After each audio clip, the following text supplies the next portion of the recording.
চিন্তা করুন তো, কোনো এক ভর দুপুরে আপনাকে কেউ রাস্তা থেকে তুলে নিয়ে একটা সাউন্ড প্রুফ রুমে আটকে রাখলো। কিডন্যাপার আপনার কাছে কোনো টাকা বা মুক্তিপণ চায় না, শুধু একটা প্রশ্নের উত্তর চাই, যা আপনি দুনিয়ার সবার কাছে লুকিয়ে গেছেন। তো গাইস, আজ আমরা এক্সপ্লেন করতে যাচ্ছি টান টান উত্তেজনার একটি সাইকোলজিক্যাল থ্রিলার মুভি। এই গল্পে যাকে আপনি শুরুতে অসহায় ভাববেন, শেষ মুহূর্তে সে বের হবে দানব হয়ে। তো সময় নষ্ট না করে গল্প শুরু করি। গল্পের শুরুতে আমরা পরিচয় হই লুইস নামের এক শান্ত ও গভীর স্বভাবের মানুষের সঙ্গে। বেশ কিছুদিন ধরে সে ক্যাথি নামের এক তরুণীকে অনুসরণ করছে। ক্যাথি একটি ছোট ফুলের দোকান চালায় এবং সবার সঙ্গে খুবই ভালো ব্যবহার করে। লুইস প্রতিদিন দূর থেকে লক্ষ্য করে ক্যাথি কখন দোকানে যায় এবং কখন ইয়োগা ক্লাসে অংশ নেয়। মনে হয় সে কোনো সুযোগের অপেক্ষায় আছে। অবশেষে একদিন সেই সুযোগ এসে যায়। ইয়োগা ক্লাস শেষে ক্যাথি যখন পার্কিং লটে আসে, তখন হঠাৎ পেছন থেকে লুইস তার উপর ঝাঁপিয়ে পড়ে। ক্যাথি চিৎকার করে সাহায্য চাইতে থাকে, কিন্তু লুইস তার মুখে ট্যাপ লাগিয়ে দেয় এবং হুমকি দেয় চিৎকার করলে তাকে মেরে ফেলবে। এরপর সে ক্যাথিকে নিজের গাড়ির ডিগিতে ভরে একটি নির্জন বাড়িতে নিয়ে যায়। সেখানে তাকে একটি বিশেষ কক্ষে বন্দি করে রাখে। ঘরটি অত্যাধুনিক প্রযুক্তিতে তৈরি এবং সম্পূর্ণ সাউন্ডপ্রুফ। ঘরটির আকার ছিল 10 ফুট বাই 10 ফুট, আর সেখান থেকে সিনেমাটির নাম দেওয়া হয় 10x10। লুইস জানিয়ে দেয় এই ঘর থেকে কোনো শব্দ বাইরে যাবে না, তাই চিৎকার করেও কোনো লাভ নেই।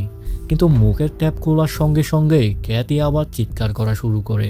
তখন লুইস দরজা লক করে বাইরে চলে যায়। অন্ধকার ঘরে একা পড়ে থেকে ক্যাথি ভয়ে বারবার সাহায্যের জন্য চিৎকার করতে থাকে। অন্যদিকে লুইস রক্তের দাগ পরিষ্কার করতে থাকে, যাতে কেউ সন্দেহ না করে। একসময় ক্যাথি বাইরে থেকে আসা সূর্যের আলো দেখতে পায় এবং নতুন করে আশা নিয়ে সাহায্যের জন্য চিৎকার শুরু করে। এদিকে দেখা যায় লুইস একটি বন্দুকে গুলি ভরছে, কিন্তু সে কেন এসব করছে তা এখনও পরিষ্কার বোঝা যাচ্ছে না। কিছুক্ষণ পর লুইস ঘরে ফিরে এসে ক্যাথিকে তার আসল পরিচয় জানতে চায়। ক্যাথি জানায় তার নাম ক্যাথি নিউল্যান্ড, কিন্তু উত্তর শুনে লুইস রহস্যময়ভাবে হাসে এবং রুম থেকে বেরিয়ে যায়। এদিকে ক্যাথি পালানোর চেষ্টা চালিয়ে যেতে থাকে। অন্যদিকে লুইস খাবার তৈরি করে টেবিলের উপর রাখে। এরপর সে রুমে ঢুকলে হঠাৎ করে ক্যাথি তার উপর হামলা করে। সুযোগ পেয়ে সে ঘর থেকে বের হয়ে সাহায্যের জন্য চিৎকার করতে থাকে। ঠিক তখনই লুইস বন্দুকের একটি গুলি ছুড়ে। আতঙ্কিত হলেও ক্যাথি হাল ছাড়ে না। সে একটি পাথর দিয়ে লুইসের মুখে আঘাত করে এবং তাকে অজ্ঞান করে ফেলে। এরপর সে নিজের ফোন বের করে, কিন্তু তার ফোনে কোনো নেটওয়ার্ক ছিল না। সে একটা ছুরি দিয়ে পায়ের বাঁধন খুললেও দরজা লক থাকায় পালাতে পারে না। কিছুক্ষণ পর লুইসের জ্ঞান ফিরে আসে। সে আবারও ক্যাথির আসল নাম জানতে চায়, কিন্তু ক্যাথি একই উত্তর দেয়, তার নাম ক্যাথি নিউল্যান্ড। তখন লুইস জানায় এটা তার প্রকৃত পরিচয় নয়। লুইস বলে সে চাইলে অনেক আগেই ক্যাথিকে মেরে ফেলতে পারত, কিন্তু সে শুধু সত্যটা জানতে চায়। ক্যাথি আবারও একই কথা বলে। তখন লুইস তাকে রেগে গিয়ে আবারও আঘাত করে, কিন্তু ক্যাথিও পাল্টা প্রতিরোধ করে এবং লুইসের গলা চেপে ধরে। শেষ পর্যন্ত লুইস নিজেকে ছাড়িয়ে নিয়ে তাকে প্রচণ্ড আঘাত করে অজ্ঞান করে দেয়। ঠিক এই সময় গল্পে নতুন এক বিপত্তি দেখা দেয়। ওই সময় লুইসের বাড়ির কাজের মহিলা হঠাৎ সেখানে চলে আসে।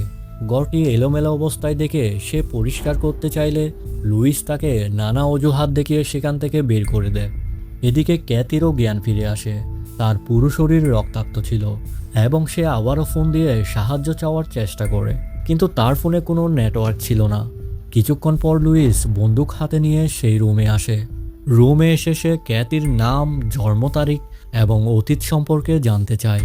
ক্যাথি তার সব প্রশ্নের উত্তর দিলেও লুইস তাকে জানিয়ে দেয় সে সব কিছুই মিথ্যা বলছে। তখন লুইস একে একে তার অতীতের নানা ঘটনা বলতে শুরু করে। সে জানায় ক্যাথির মা ছিল একজন নার্স আর তার বাবা ছিল একজন ডাক্তার। অন্য নারীর সাথে সম্পর্কে জড়িয়ে তার বাবা তার মাকে ছেড়ে দিয়েছিল।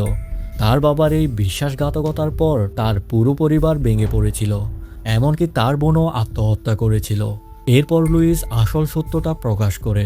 সে বলে তোমার আসল নাম ক্যাথি নয়, তোমার প্রকৃত নাম নেটেলি, আর ক্যাথি ছিল তোমার মৃত বোনের নাম। লুইস আবারও ঘর থেকে বেরিয়ে যায়। তখন ক্যাথি হঠাৎ তার ফোনে নেটওয়ার্ক পায়। সে তাড়াতাড়ি পুলিশকে কল দেয়, কিন্তু দুর্বল সিগন্যালের কারণে পুলিশ তার কথা ঠিকমতো বুঝতে পারে না। এদিকে লুইসের মনে পড়ে ক্যাথির সেই ফোনের কথা এবং সে ক্যাথির ব্যাগ চেক করে। সেখানে সে ফোন খুঁজে পায় না। তারপর সে রুমে গেলে ক্যাথির কাছ থেকে সে ফোনটা পায়।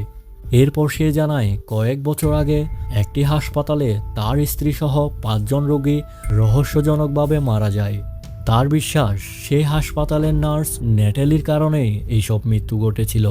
কিন্তু ক্যাথি দাবি করে ঘটনাটি ছিল একটি দুর্ঘটনা। সে নতুন পরিচয়ে জীবন শুরু করতে চেয়েছিল বলেই অতীত থেকে পালিয়ে এসেছে। লুইস তার কথা বিশ্বাস করে না। সে মনে করে ক্যাথি তার স্ত্রীকে হত্যা করেছে। তাই সে জানতে চায় তার স্ত্রীকে কেন মারা হয়েছিল।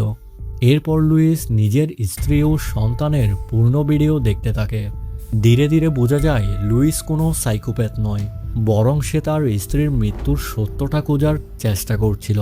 কিছুক্ষণ পর ক্যাথি নিজের জীবনের সত্য ঘটনা বলতে শুরু করে। সে জানায় বাবার বিশ্বাসঘাতকতা, সমাজের অবহেলা এবং বোনের মৃত্যুর কারণে সে মানসিকভাবে ভেঙে পড়েছিল। পরে সে হাসপাতালের নার্স হিসেবে কাজ শুরু করে। তখন লুইস জানতে চায় তার স্ত্রীর অপরাধ কী ছিল। ক্যাথি জানায় লুইসের স্ত্রী অন্য এক পুরুষের সঙ্গে সম্পর্কে জড়িয়েছিল এবং সেই ব্যক্তি গোপনে হাসপাতালে তার সঙ্গে দেখা করতে আসতো। এই কথা শুনে লুইস ভেঙে পড়ে। অবশেষে ক্যাথি স্বীকার করে সে লুইসের স্ত্রীকে হত্যা করেছিল, কারণ তার নিজের বাবার বিশ্বাসঘাতকতার কারণে সে প্রতারণাকে ঘৃণা করত, আর সেই ঘৃণা থেকেই এই হত্যাকাণ্ড ঘটায়। ক্যাথির স্বীকারোক্তি শোনার পর লুইস তার স্ত্রীর পূর্ণ ভিডিও আবার দেখতে শুরু করে। সেই ভিডিওতে একটি ফোন কল দেখে তার মনে হতে থাকে হয়তো ক্যাথির কথাই সত্য। এরপর সে বাড়ি থেকে গাড়ি নিয়ে বেরিয়ে যায়, আর সেই সুযোগে ক্যাথি পালানোর চেষ্টা শুরু করে এবং অনেক কষ্টে মেঝে থেকে একটি টাইলস খুলে ফেলতে সক্ষম হয়। এদিকে লুইস গাড়ি নিয়ে একটি নদীর ধারে গিয়ে দাঁড়ায়। ঠিক তখনই সেখানে পুলিশ এসে তাকে জিজ্ঞাসাবাদ শুরু করে। পুলিশ তার ড্রাইভিং লাইসেন্স দেখতে চায়। পুলিশ জানায় একটি গাড়ির বিরুদ্ধে থানায় অভিযোগ এসেছে, যেটা লুইসের গাড়ির মতো দেখতে। এরপর পুলিশ গাড়ি তল্লাশি করে এবং লুইসের গাড়ির ডিগ্গি খুলে দেখাতে বলে, কিন্তু সেখানে সন্দেহজনক কিছুই পাওয়া যায় না। তাই পুলিশ চলে যায়। এরপর লুইস বাড়িতে ফিরে ক্যাথির সামনে এসে বসে।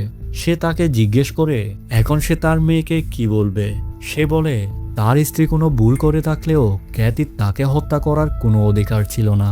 এরপর লুইস ক্যাথিকে পুলিশের কাছে আত্মসমর্পণ করতে বলে, কিন্তু ঠিক তখনই ক্যাথি সুযোগ বুঝে মেঝে থেকে খুলে রাখা ভাঙা টাইলসের টুকরো লুইসের শরীরে ঢুকিয়ে দেয় এবং তাকে আক্রমণ করতে শুরু করে।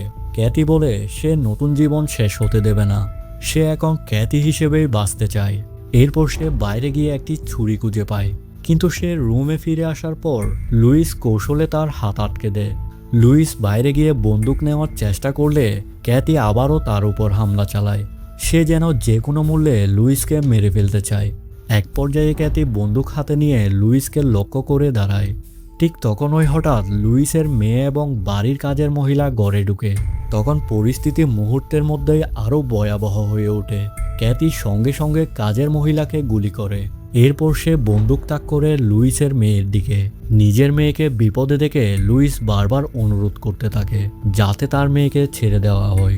সে বলে ক্যাথিকে থানায় যেতে হবে না এবং সে কাউকে কিছুই বলবে না, কিন্তু ক্যাথি তার কথা বিশ্বাস করে না। সে জানায় সে ইতিমধ্যে পুলিশকে ফোন করেছে। পুলিশ তার ফোন ট্র্যাক করে শীঘ্রই সেখানে পৌঁছে যাবে। তখন সে পুলিশকে কি বলবে? ঠিক সেই সময় লুইসের মেয়ে সাহস করে ক্যাথিকে কামড় দিয়ে বসে। সুযোগ পেয়ে লুইস ক্যাথির উপর ঝাঁপিয়ে পড়ে। সে ক্যাথির গলা চেপে ধরে এবং তাকে অজ্ঞান করে ফেলে। কিন্তু কিছুক্ষণ পর ক্যাথি আবারও উঠে দাঁড়ায়। এবার আর কোনো উপায় না দেখে লুইস তাকে গুলি করে। গুলিবিদ্ধ হয়ে ক্যাথি মাটিতে পড়ে যায় এবং দেখে মনে হয় সে মারা গেছে।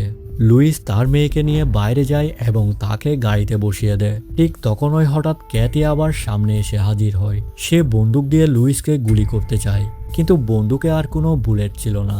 এত আঘাত পাওয়ার পরও ক্যাথি লড়াই চালিয়ে যেতে থাকে। সে আবার লুইসের উপর ঝাঁপিয়ে পড়ে এবং দুজনের মধ্যে শেষবারের মতো ভয়ঙ্কর সংঘর্ষ শুরু হয়। এক পর্যায়ে মনে হচ্ছিল এবার হয়তো ক্যাথি লুইসকে মেরেই ফেলবে, কিন্তু ঠিক তখনই হঠাৎ গ্যারেজের বাড়ি দরজাটি ভেঙে ক্যাথির উপর পড়ে যায়।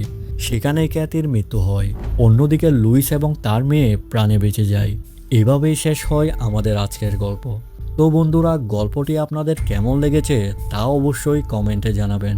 ভিডিওটি ভালো লাগলে একটি লাইক দিন, আর এমন আরও অসাধারণ এবং মাথা ঘুরিয়ে দেওয়ার মতো মুভি এক্সপ্লেনেশন বাংলায় দেখতে আমাদের চ্যানেলটি সাবস্ক্রাইব করে পাশে থাকা বেল আইকনটি অন করে রাখুন।